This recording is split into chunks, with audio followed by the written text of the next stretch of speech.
Ang pagsangyaw sa santos nga ebanghelyo sumala ni San Lucas.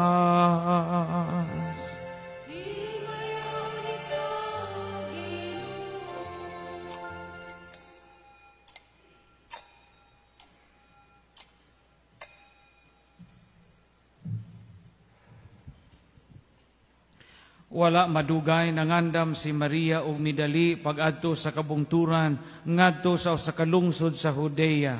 Miadto siya sa balay ni Zacarias og nangumusta kang Isabel.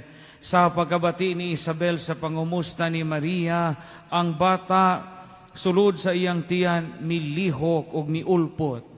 Unya si Isabel na puno sa Espiritu Santo ug misulti sa makusog.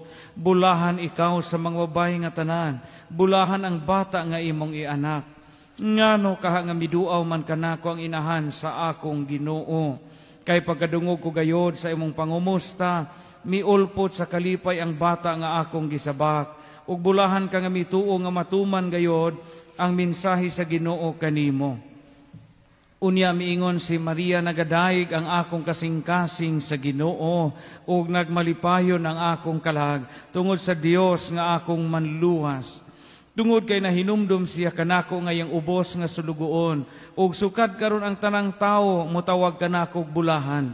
Tungod sa mga dagkong butang nga gihimo kanako sa gamhanang Dios, balaan ang iyang ngalan. Nagpakita siya kaluoy sa tanan nga may kahadlo kaniya, gikan sa usa ka kaliwatan ngadto sa laing kaliwatan. Gibakyaw niya ang iyang bukton nga gamhanan, o gipatibulaag ang mga tao nga mapahitason uban sa tanan nilang laraw. Gipukan niya ang mga hari nga gamhanan, gikan sa ilang mga trono, o gituboy ang mga mapaubsanon. Gibusog niya sa mga maayong butang ang mga gigutom, ug iyang gipapahawa ang walay dala, nga walay dala ang mga dato. Gituman niya ang iyang gisaad sa atong mga katigulangan, mitabang siya kang Israel nga iyang sulugoon. Nahinumdum siya pagpakitag kaluoy kang Abraham, ug sa tanan niyang mga kaliwat hangtod sa kahangturan. Mipuyo si Maria og mga tulo ka buwan uban kang Isabel, ug unya mipauli siya sa ila. Ang Ebanghelyo sa Ginoo.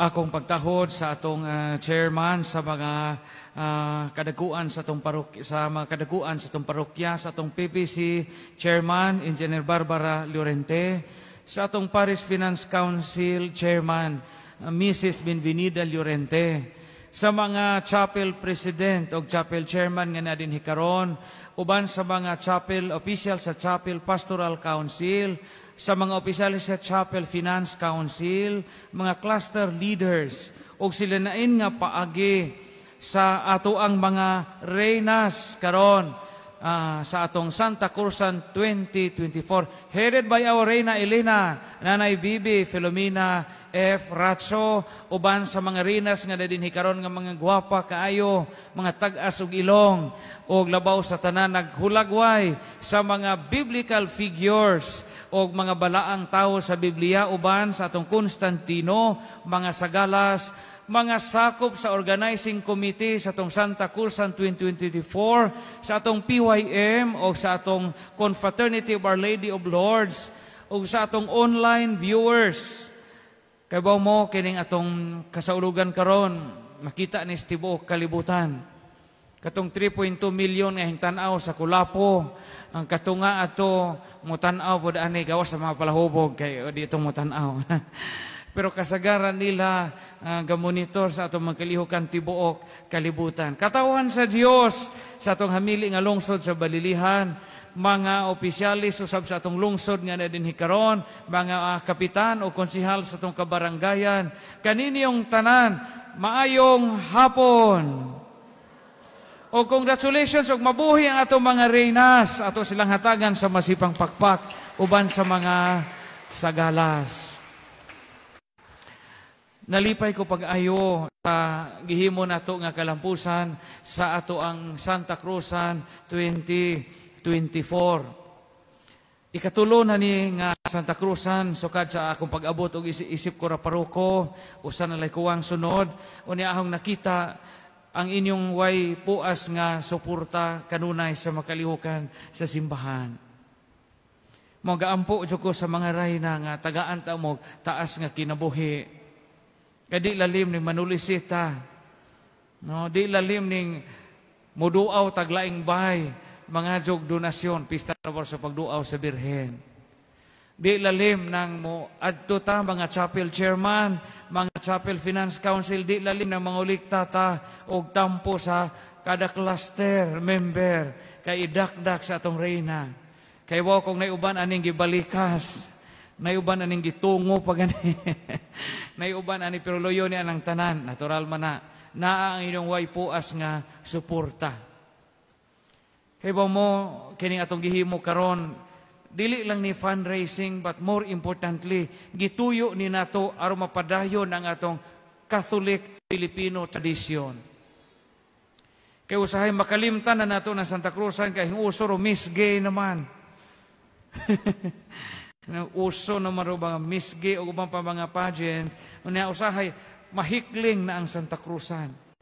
Makalimtan na nga mauni usa sa mga importante nga Filipino nga tradisyon nga nasunod nato gikan sa atong mga katigulangan. Mo nga mga reyna, salamat ninyo. Ha? Nay Bibi, Ate Marlene, Tinuriel, uban pa dinhi, di naman ma-mention nato kamong tanang reynas nga ni adinhi karon. Salamat sa paghalad sa inyong kaugalingon. Kay wa pa mo musanong bot ribulto tingal itong koronahan ron ug wa pa mo sanong. Salamat sa inyong pagka-manggihatagon. O kahibaw mo sa karon nga Santa Cruzan naka-net proceeds for in taon takaluoy sa Dios ug sa inyong paningkamot og 300,000 plus. Makatiwas ta sa atong pagpintura sa simbahan o sa kumbento. Kita naman mo sa atop o sa Coppola, humana nagpintal, ani na ta sa bungbong, unya sulod nato ng kumbento kay apson nato na inipadog piyesta. Niya lumawa na tapuhon, niya pohon kaluyan sa Ginoo, maabot mo dyan akag, nata maglupad-lupad, mulabay ta simbahan sa balilihan mimiyog, nakatampo ko anang atupa, nakatampo ko anang pintala. Gantihan unta sa Dios ay ng paghalad sa simbahan. Karong adlaw mga igsuon, gisaulog nato o gihandom nato ang ikaduhang misteryo sa kalipay. The second joyful Virgin Mary to the house of her cousin Saint Elizabeth. Nga nailhan nato sa ikaduhang misteryo nga ang pagduaw. Nindot kaayo ang istorya ni ini. Angay ni natong hinuklugan diha sa atong kinabuhi. Una, magiskot kita pagduaw. Kita man tanan ani muduaw. Kamo mga ugangan, mga ginikanan, muduaw mo sa mga anak, bahay sa inyong mga anak. Muduaw mo sa inyong mga anak, mga apo, mga igsuon, nga tuwa sa ladyong pao. Muduaw mo ni ana. Kamu po mga naiuyab ani, muduaw pod mo sa inyong mga trato kay mamisita mo. Na? Kamu nga dunay mga trabaho, muduaw mo sa inyong mga constituents o sa inyong mga sakop panahon nga mag-inspeksyon mo o sa inyong project, mag-inspection mo sa inyong mga buluhaton nga related sa inyong opisina. Mo conduct mo ocular inspection. Pagduaw mo na. Kamo nga mga tinugyanan sa nagalinlaing mga buhatan, naa ang gitawag og pagduaw. Pero duha ka klase ning batio nato og muduaw ta. Naay mga tao nga muduaw nato maka heart attack. Og naay mga tao nga muduaw nato makapag-uol nato. Di man tanang tao nga muduaw makalipay. Example, kamo mga ginikanan ani or mga ugangan. Og duawon man sa inyong mga anak, unsa mo dito abli ito inyong kaban og saag imong deklarasyon og juta. Saag titulog juta kay ibaligja. Malipay mo ana. Og musod na inyong binadzi o inyong ugangan sa inyong kabinet nga gikandaduhan inyong po kabuok kay gipangitag saag inyong singsing nga bulawan, saag inyong kwintas nga sinobong, saag inyong mga mahalon nga alahas kay ipuhunan og swirtres, malipay ka mo ni ana. Dili tanang pagduaw makalipay. Pero ang piskay tagamtamon sa kinabuhi kung ang imong pagduaw or ang imong giduaw malipay sa imong pagbisita. Ug mauna ang nahitabo aning duha karon ka mga balaang babae, si Mama Mary o si Santa Isabel. Puro sila nangalipay. Duha katuyo ang gihimo ni Mama Mary matod sa Bibles, mga batid sa Biblia, nganong hinduaw ang birhen ngadto sa ingigagaw. Primero, ang pagdaha sa maayong balita. Kapag adto ni Mama Mary sa ingigagaw, buntis na si Santa Isabel. 6 months. Mabito na balansiha, ang birthday ni Saint John the Baptist is June 24. Nang mo na piyesta ni John the Baptist, kaya naman jabot sa unang tubig. Nabalansiha, July, August, September, October, November, December. Maguwang si Saint John the Baptist o 6 months. Buntis naman daan si Santa Isabel ni San Juan nga magbubunya. Hinduaw ang birhen kay mo paambit pod ang birhen sa iyahang maayong balita kay gikan man siya gipahibaw sa anghel, di ba? Munang unang misteryo sa kalipay ang pagpahibaw. So pag-adto ni Mama Mary sa iyang igagaw nga buntis, giingnan na pod siya daan ni Anghel Gabriel nga magsabak ka, maglalang ka og anak nga laki. Ang diferensya kay lain-lain sila kahimtang. Si Santa Isabel sa pagkabuntis na niya, tiguwang na siya. Unya si Mama Mary pagkabuntis na niya, dalagita pa siya. Nasabtan ninyo? So, puro sila nakadawat og mga surprises gikan sa Ginoo. Mao nga pagduaw ni Mama Mary, gada si Mama Mary og maayong balita. Mo na ipiskay og manumbay ta sa silingan. Pagdadyo mo maadjong balita. Adyaw mo pagdagmaot nga balita. Kay di maayo na nga pagduaw. Samot na magdata og mga balita nga naikilambigitan sa intriga og chismis. Piskay nang muduaw ta nga gadatag maayong balita murag si Mama Mary. Ikaduha, si Mama Mary hingduaw sa mahal nga santa nga si Santa Isabel. Tungod kay gusto siyang musilbi kay gabunti si Santa Isabel. Mao bitaw nga sa Ebanghelyo karon, 3 months si Mama Mary nga himpuyo sa iyang igagaw. Piskay de po ning muduaw ta, unya mo tabang-tabang po ta. Prabag mamista ta sa juta mo anha uni antibispiras, tabang pug panghugas. Adyo ra paghuwat og agdahon.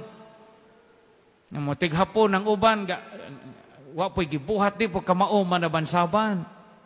Piskay when abot na tog antibispiras na ihugason tabang taghugas o galikit pagsuman tabang og likit og suman o gagama pagamunong bingkat tabang o gamagbingka aron malipay ang tagbahay.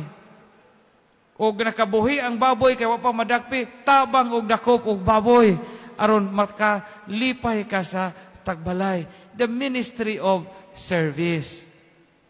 Mao nay duaw nga makalipay. Dili na maghuwat na tag-ano sa ata butangan. Si Mama Mary gani inahan sa Dios hingsilbi sa ingigagaw nga si Santa Isabel. 3 months gihuwat ni Mama Mary nga maandam ang tanan, anha pa si Mama Mary miuli sa ilang bahay sa Nazareth. So karon, kumusta man ang atong kinabuhi? Kumusta man ang inyong mga buhat sa pagduaw? Ug muduaw mo sa inyong mga anak, ikalipay baka na nila. Nindot ng pamalandungan. Piska iyog ang atong pagduaw makalipay sa atong giduaw, ug ang giduaw po nato nalipay sa atong pagduaw. Kay gadalatag maayong balita, unya naningkamot po ta nga baka silbi. Mauna si Mama Mary o si Santa Isabel. Congratulations o mabuhi ang atong mga reyna sa to silang hatagan sa masipang